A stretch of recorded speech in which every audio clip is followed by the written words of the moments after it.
Hello and welcome to Rauta. Today we have a legendary death metal band for your viewing and listening pleasure.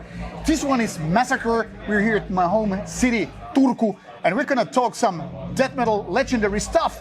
Please, sir, introduce yourself. Well, I'm Kam Lee, a vocalist for Massacre. Original, I guess, vocalist going all the way back to 1985. I was in band, and then I was out of the band, and then I came back into the band in 2019. And pretty much have gotten the band going and been going strong since then, since 2019. Before we dig into the history, which is something that we definitely want to talk about, and also you being one of the originators of death metal growly vocals, something that you mentioned arriving here is that you were brought to local hamburger chain for, after a long flight without no food and stuff. And my friend asked me the silly question that I have to ask you, the silly question. You, as an American, have a lot of experience with various kinds of fast food. Right. How does Finnish burgers pale in comparison? Well, I heard that it's kind of the McDonald's of Finland, but I can tell you it's better than McDonald's. It's better. It's better than McDonald's. On comparison, now this could be. Remember, we were so hungry for 13 hours. We hadn't eaten. So I don't know if it was because we were so hungry, or if it was really good. But it was really good. So it delivered. Yeah, it delivered. It delivered. All right. Now, going to your lineup nowadays, you are the only original member, and you are the only one who has actually been to Finland, and the rest of the guys are losing their virginity, so to speak. Yes. Now, how it feels for you to come back after 30 years? Well, it's great to come back. Actually, when I came back and I was asked, do you remember coming here?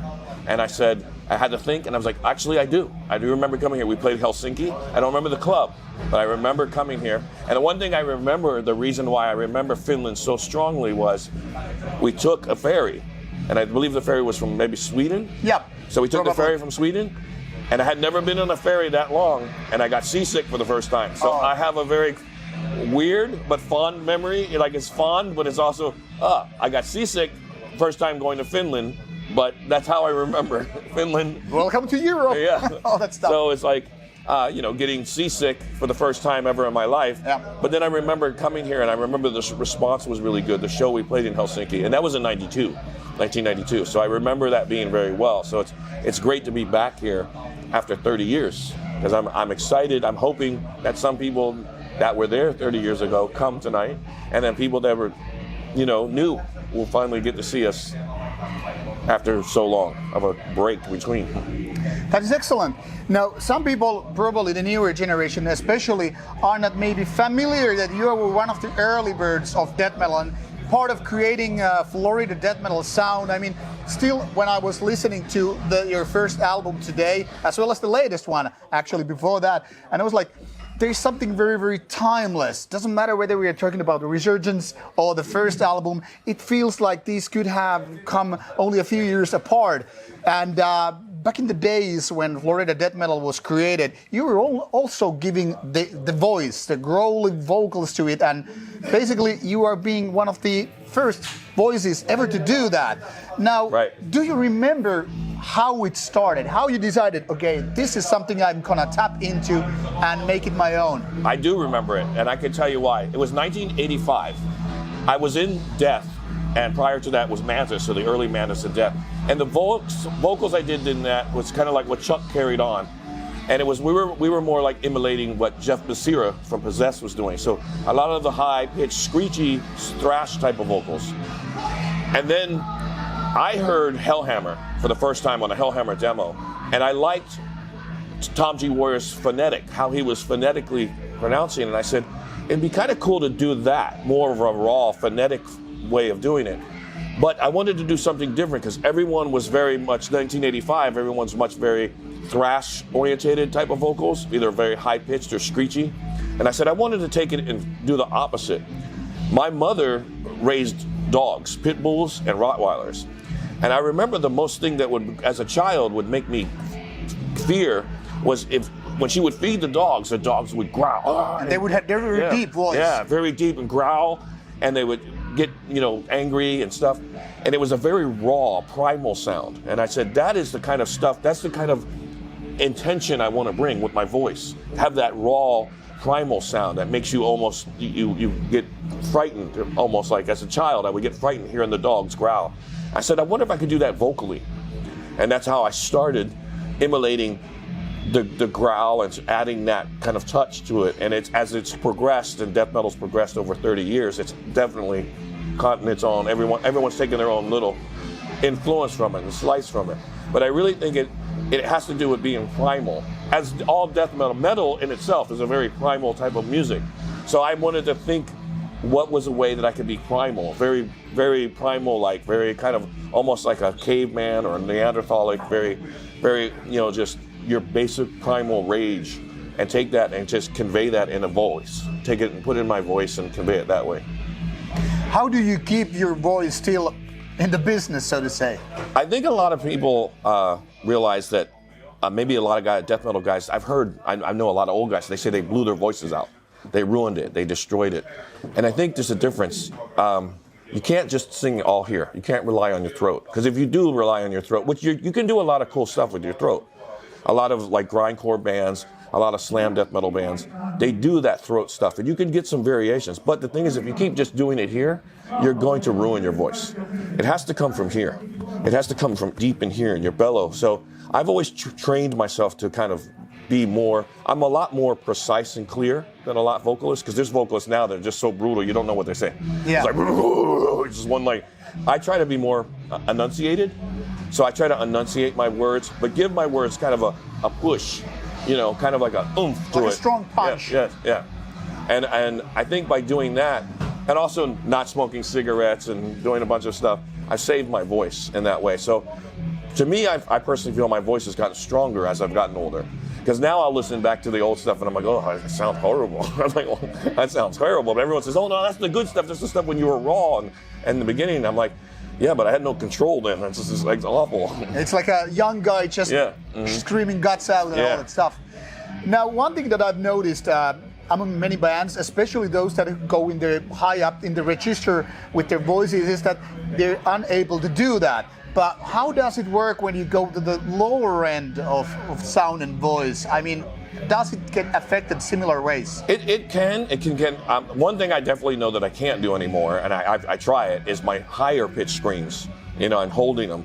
Lower, I've never been really a low, really low guy. So I found a comfortable, like area to do it in.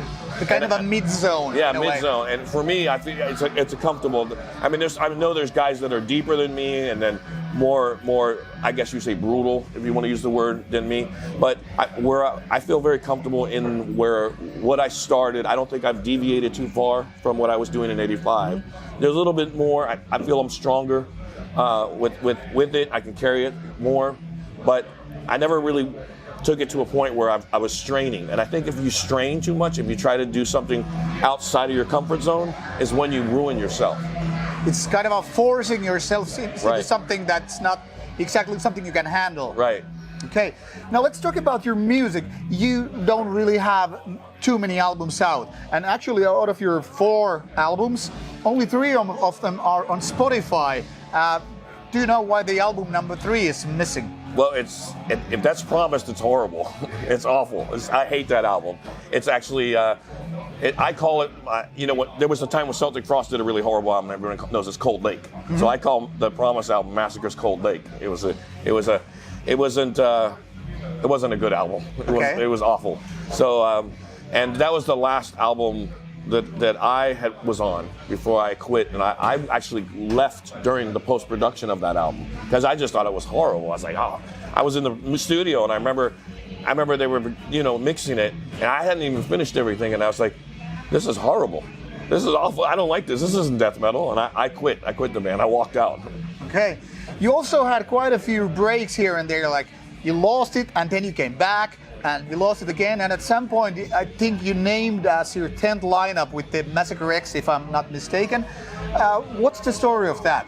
Well, actually what happened was I had left Massacre on the Promised album, and I didn't go back. And then the band went through, it'd been broken up and stuff like that. I was doing other stuff. I had other projects I was doing. In 2007, I did a little one tour with a Massacre, and it was with some members then, and then I left again. I didn't really want to do it then. I left. Finally, when I came back, and when I was asked to come back, Frederick had asked me to come back. He's like, can you? He had another band called The End, and he had asked me to come back to sing a couple songs with his band, and I did. And actually, there's just a funny story behind the whole Massacre X thing. I had gone to a rehearsal, and they took pictures on their phone. And because I had been with this guy before, and he was in this other band, they took the pictures and they put it out on Facebook. And then next thing you know, the Blabbermouth website picked it up. Yep. And they're the ones that said, Kam and Freddie are back together. Massacre's back together. Okay. It wasn't true. It was just like that was their headline. Yeah. It wasn't like we were really back together. We were just playing a couple songs So live. they were basically picking up a rumor and... Yes. And then it kind of like, we were like, oh, well, if they're going to make a rumor about it, why don't we just do it anyways? So we just went with it. And it's literally how it started. It just was starting off as if they're going to say that we're Massacre, well then, of course, how the Massacre X thing came, there was the war that went on, which I call the name war. Yeah. The name war happened. Former ex-members were saying that we couldn't call ourselves Massacre because they had owned the copyright. And I said, oh, okay. So the bass player at the time said, hey, let's just call it Massacre X.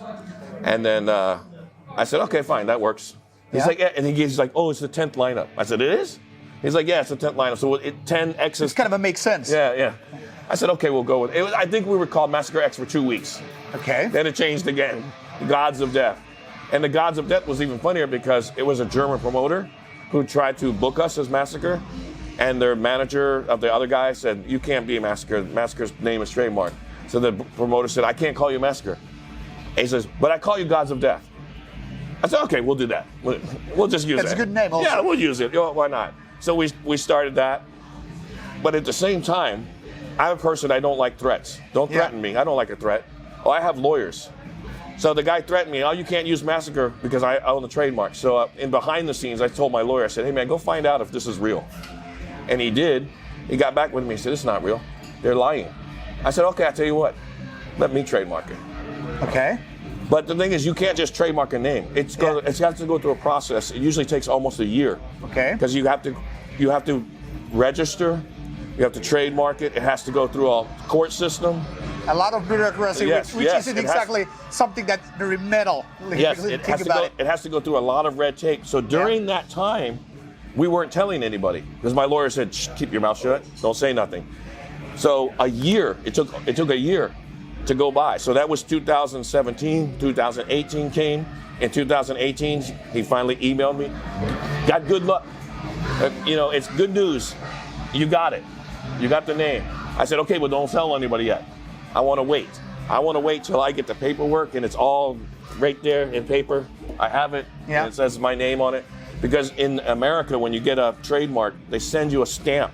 Yeah. A gold stamp with everything. I waited to get that. I got it. The day I got it, I put it in a frame and it's on my wall. Okay, very cool. Yeah. So all turned good in that sense, and now you're officially back with this kind of stuff. Yep. Now, you mentioned the linked death, and there are a lot of similarities both in music and, of course, like you said, vocals with the given time. Do you ever have regrets that you kind of Death went on with its own stuff, and then Massacre had its own stuff, but Massacre's, let's put it this way, flight didn't last too long. Right. You ever had regrets like, man, this could have gone other way, or I should have been there to do Death or whatever? No, not really, because I think things happen for a reason. I don't believe in existential stuff or spiritual stuff, but I do believe things happen for a reason. And Chuck had to go his own way. The other members of Massacre had to go their own way. It ended up having to go the way that it did, so I would be here now, today. So for all the reasons, bad, good, whatever, that they happen, it happened so I can now get Massacre the way it's supposed to be, the proper Massacre, so I could recapture the legacy, so I could bring the legacy back. So no, I don't regret it. There's a lot of time. I'm old now. I'm 55. Mm-hmm. That's the only thing that I regret. It's the time that it's taken. Because now, I'm an old man trying to do this, but...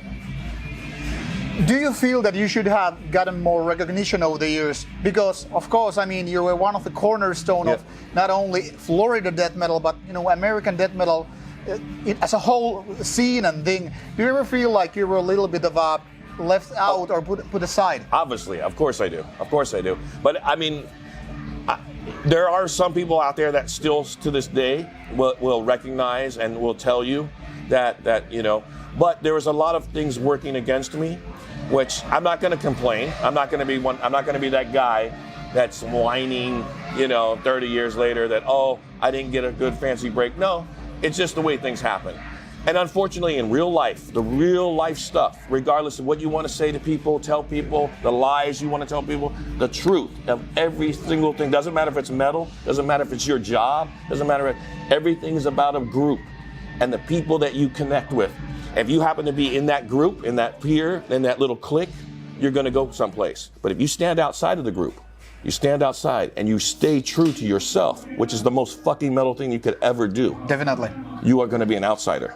And I am proud to be an outsider. So you don't really care? I don't give a fuck. That's a very good attitude.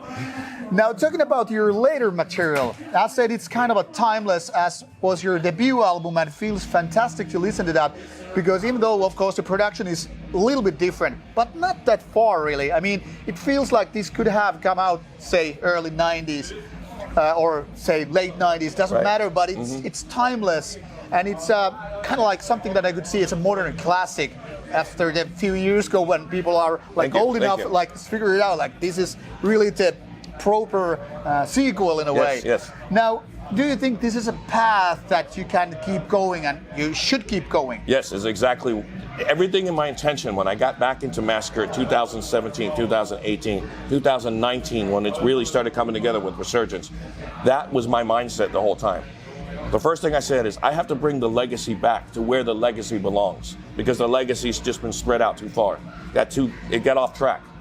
From Beyond, I have to bring it back. I had to make Resurgence a sequel to From Beyond, and it is purposely done that way.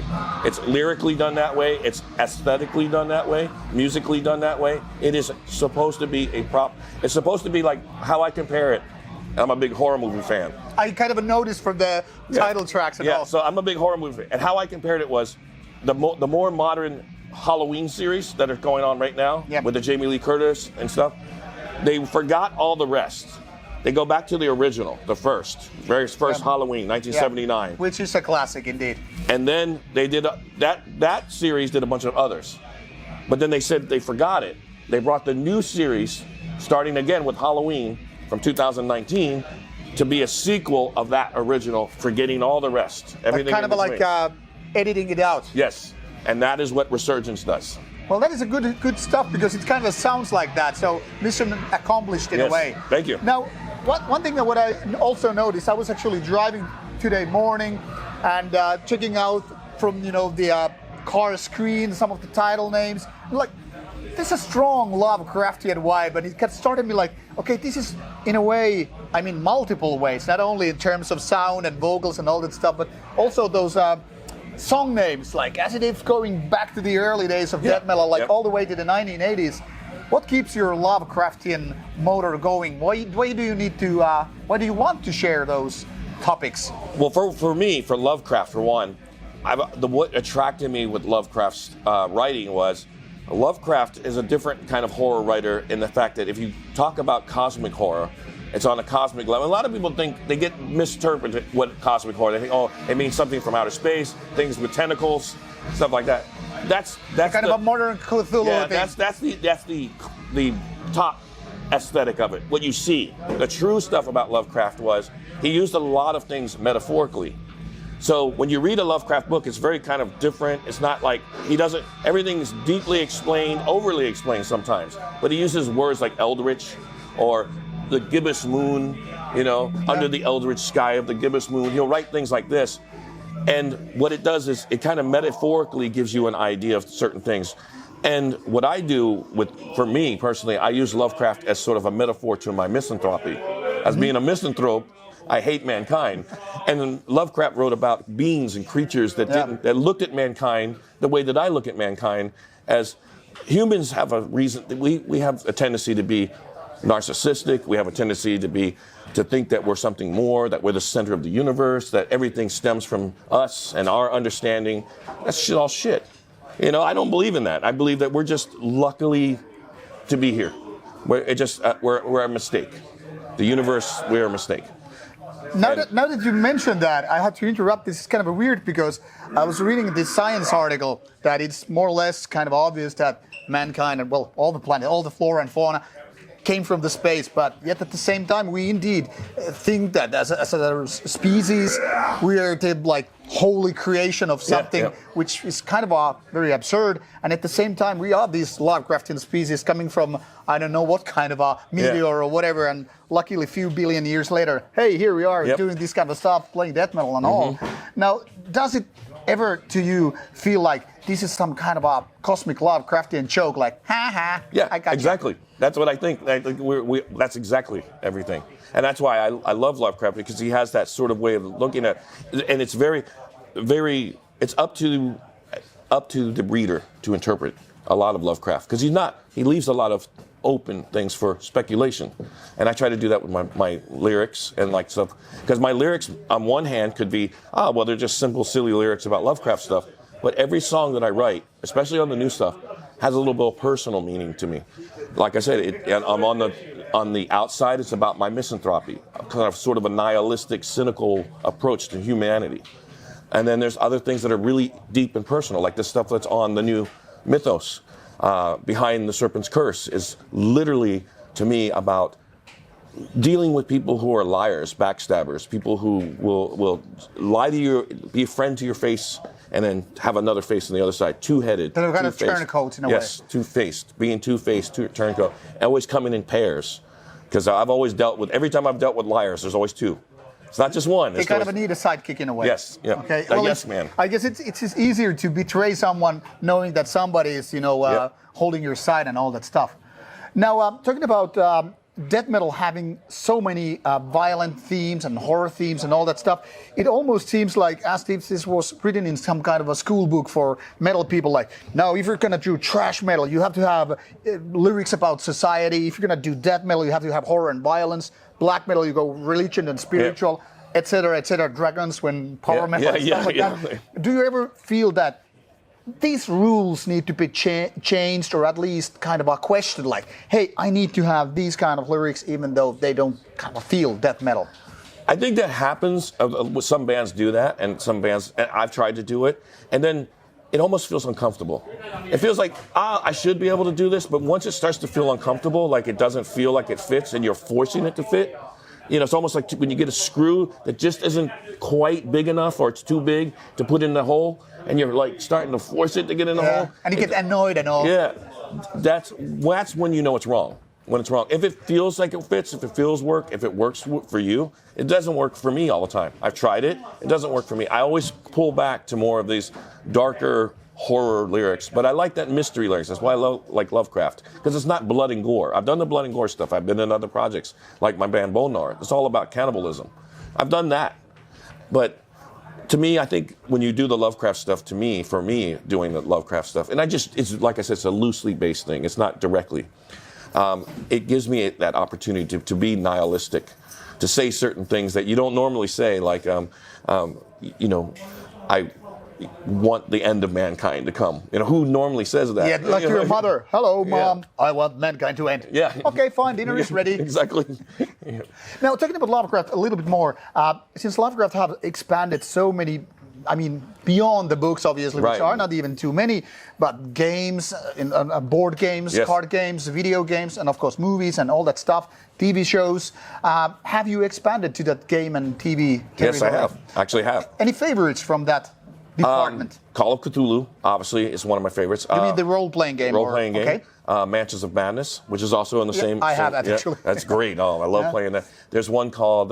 there's a Pandemic, the game Pandemic. There's a version called the Cthulhu Pandemic. Okay. And I'm by the way, a tabletop gamer. I'm a huge, big tabletop gamer. Me too. That's why I had to ask. Yeah. There's actually one called Fate of the Elder Gods, which is also a song title, and it's literally a secret. That's about that game. The song lyrics are about that game. So I've done that. There's also the video games, Call of Cthulhu. There's one called The Sinking City, which is really good. Yeah, the came out like 4 years ago. Yep. So there's like that. The TV shows like Lovecraft Country. There's the one that Nicolas Cage did, The Color Out of Time. I thought it was brilliant, the movie. Yep. There's another one just came out. I just watched it 2 days ago called Glorious, which is, I could not believe that the creature in Glorious is called, it's Gatanatwa. And I couldn't believe that they used Gatanatwa, which is Cthulhu's third son. I know too much about this stuff. Okay, you clearly do. Yeah. So I like the fact that it's kind of, and I think another reason too that it's kind of expanded is because even though it's stuff written in the 1920s, Lovecraft didn't know, he didn't see the fame that he's getting now. It wasn't until after August Derleth re-released all his stuff in the 1930s or 40s after his death that he started becoming more and more famous. And then when you kind of find this Lovecraft world, it's so bizarre. It's so different. It's totally, completely different than anything else. Because if you grow up, you learn like if certain things are evil, you kind of everyone, the devil or the goat guy or whatever. But then when you see this Lovecraft stuff, and you see two different sides of it. Oh, you see the monsters and they're kind of neat, but then you also learn about how you start reading the books or start watching the movies and you start reading, wow, this is really weird. It's different. It's different than the normal stuff. It kind of, you have to think about some of this stuff. And then there's a lot of things that deal with insanity. And I always like that topic too.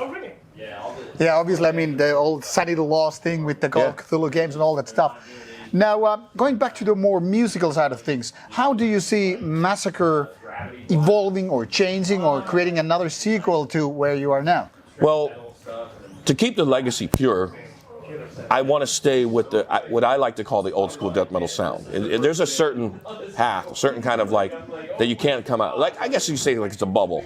We each our genres have a bubble. And there's certain things that you can't, if you start to come out of that bubble, if you start to come out of that comfort zone, it starts to change. I like the bubble of old school death metal. I like the sound, and especially anything from the late 80s, early 90s sound. So I like to stay in that kind of like bubble of that stuff, feeling and writing, and it sounds like something like you said, that sounds like, wow, this sounds like it came out in 1993. It could have been a perfect sequel. So I like to stay in that bubble, and that's always my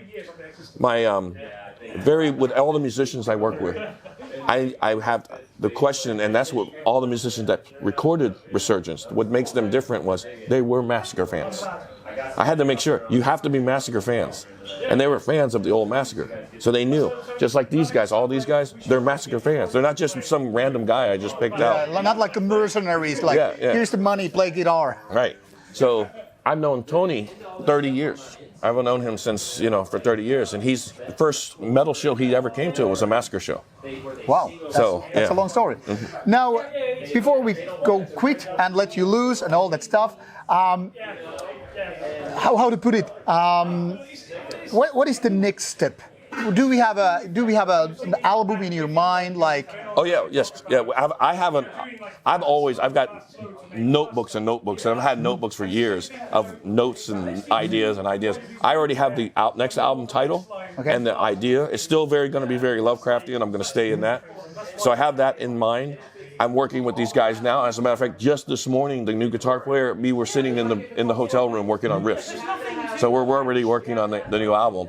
And I'm a little bit more, I guess, involved in this version because I'm actually now writing some of the riffs myself. So this will be the first time I'm writing some of the riffs. So the next step that we're doing right now is we're doing it. We got back out to tour because of COVID and everything. Yep. So now we're finally back out. We're finally in Europe again after COVID. So this is the first time we're back after the whole COVID thing.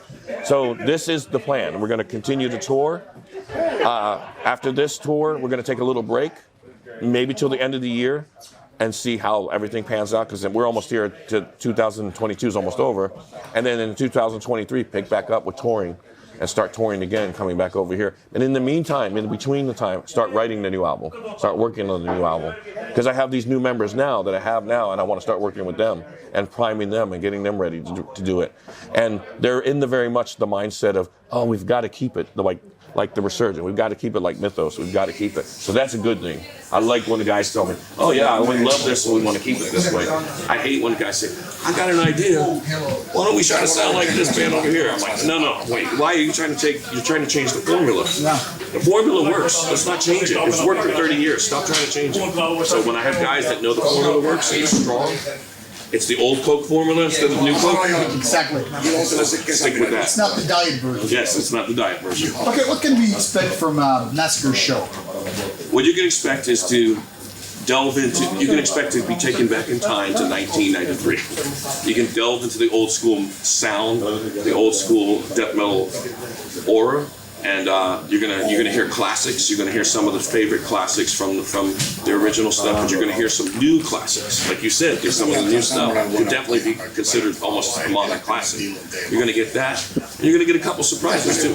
All right, this is something you're gonna keep eyes and ears peeled for. This is Massacre. This is Kam Lee, legendary man. If you are one of those guys who still haven't figured out the band, and maybe it's now good to you, do your homework, check out all the stuff. But maybe not skip the second album. Yeah.